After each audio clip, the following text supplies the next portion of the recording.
All right, for our second speaker for the Turbo Talks, I'd like to introduce Jason Raber with Function Rerouting from Kernel Land with Hades. Thank you, Jason.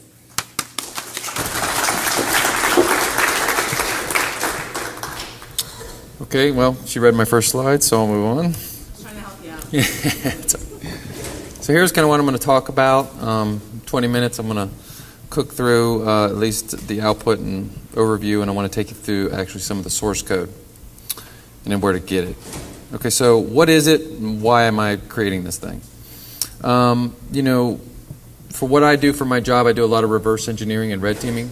And what I found is, you know, walking through a debugger is kind of a slow process. So what I like to use is either detours or WinAPI override, or you know, these are kind of profilers that will hook DLLs, or you can modify them to actually hook the actual internals of functions. Okay, and so then what you get out of that is something a little more readable instead of a run trace from a debugger. Again, I found that it's much faster in reverse engineering. But a lot of the stuff that I look at is got protections. Okay, and so normally, you know, the detours, the trace API, and WinAPI override are pretty stealthy and they work real well. The problem is the way they work is they need to load a DLL in the process space when it's running.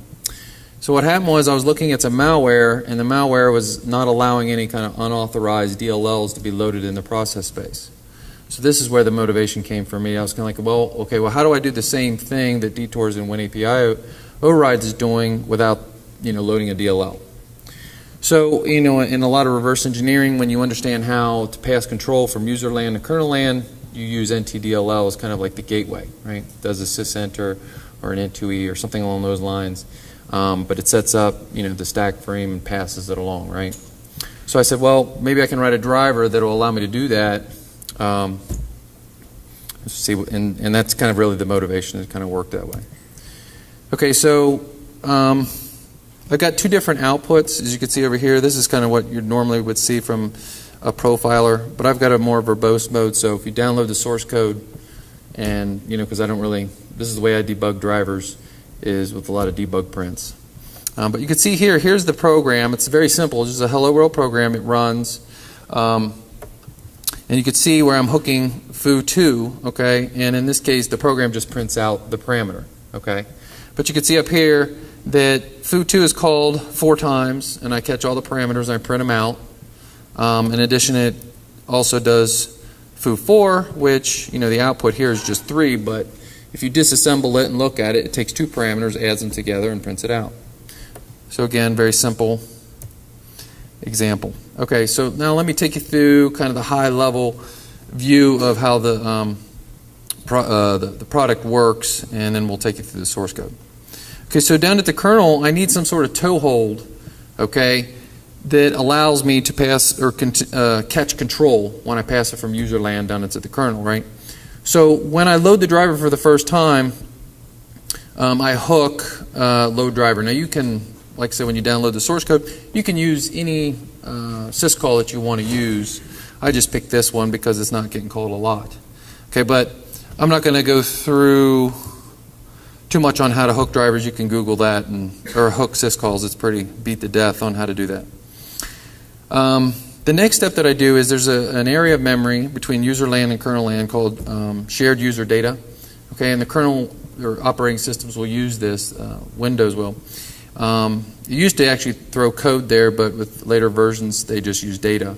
But NTDLL will use this area of passing control from user land to kernel land. So what I said was, well, I'll use this as kind of my trampoline to when a process is loaded in memory to jump to. So I'll talk more about what the trampoline and what those instructions are in a minute. Okay, so then the third step that happens, okay, is there's basically a callback, okay, a register callback in the driver that when the target process gets loaded in memory, I get invoked, okay? But the key here is that the Windows loader has loaded the process in memory, but it hasn't executed the original entry point, okay? So it's just sitting there in memory, and I got a chance to go do something. And so then what the driver will do is actually go to the functions that I want hooked and jam a jump right in the beginning of the functions. Okay. So in the case of foo2, foo4, or however many functions you want, there's going to be a whole bunch of different jumps that get injected before original entry point is executed. So once that happens, the driver just lets go and says, okay, go do your thing. All right?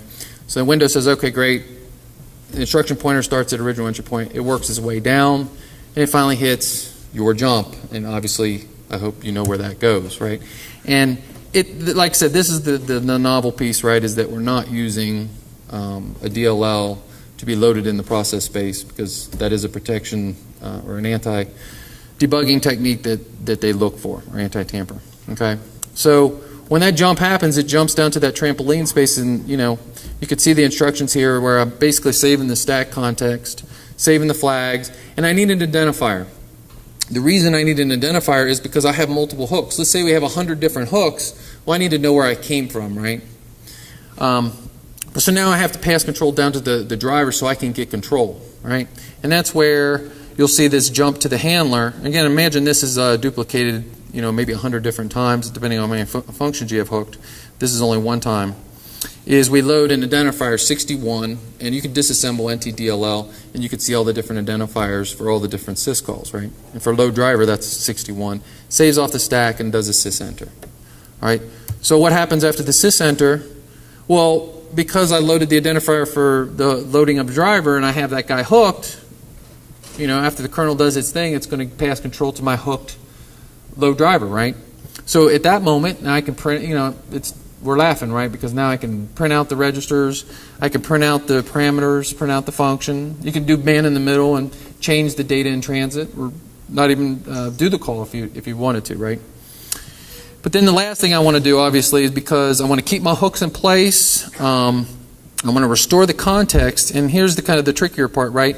Is up in foo2 or in all the different functions, I had to steal all those, 5 bytes or 8 bytes or however many bytes, depending if there's a bleed over with my jump. I had to steal those and emit them down into the actual driver. So when the instruction pointer is done restoring the context, I actually need to execute them. So things you got to be aware of if you download it and start playing with it. If you reroute some functions and they have control flow like a return or a jump or a call, you're going to hose yourself, right? So, but generally, if you're hooking functions, they're going to be stack, frame, setup, those types of things. So it's really instructions that are not going to hurt you if they're executed down in the kernel. All right, and so in this particular case, I stole 5 bytes. So the next thing that I want to do, I want to leave my jump in place, right? Because foo2, as you saw, was called 4 times, or you might be in a loop, who knows? But I want to leave it in place, right? So I want to jump as the offset of up to 6 or whatever, so I pass over my original jump. So that's kind of how it works on a high level. Let me talk a little bit how the source code, or at least points that I want to make, so that hopefully download this presentation, and if you're looking at the source code, it'll make more sense. Again, the hooking of system calls, you can look that up, but basically it's, there's a table. I'm just swapping some pointers, as you can see here, down where the original load driver is. So I can call the original one if I want to. The next thing I want to do is, call this PS set load image notify routine, which is a callback. It takes a function pointer, okay, and basically in that function pointer, I'm just setting up whatever that target process, when it gets loaded, please, I want it to be called before the original entry point starts executing. All right, so now that our process has been loaded and our callback has been invoked, we want to go ahead and start setting up the hooks, right? So remember I was talking about like foo4 took 2 parameters and foo2 took 1 parameter. So basically you're setting up a function pointer, okay, with here's your parameter, int, and here's the virtual address. And same thing with foo4 in this particular case, it takes 2 parameters, and so we set that guy up, and then we call route function, which is over here. And remember, the only other point I want to make here is it's fairly simple code, but with the offset, remember we're generating the jumps in the driver, at load time of the process. So when those jumps come down to the trampoline, they have to be offsetted for each particular jump because of the trampoline area. You can't just start at the beginning, right? And then we save off the IDs down here of the, as we're pushing in the identifier right here and the actual destination, we want to save those off. So when I get control, I need to know which hook function to go call to print out the parameters and do whatever I want to do, right? Okay, so now that our jump has been executed, we're down to the trampoline. We go ahead and save off the stack, okay, and then we invoke the sysenter, which then, as you can see over here, this is where we got the hooked load driver, where I'm saving off the stack, and then I call handle the hook calls. So then basically I can figure out which identifier I passed up right here, right?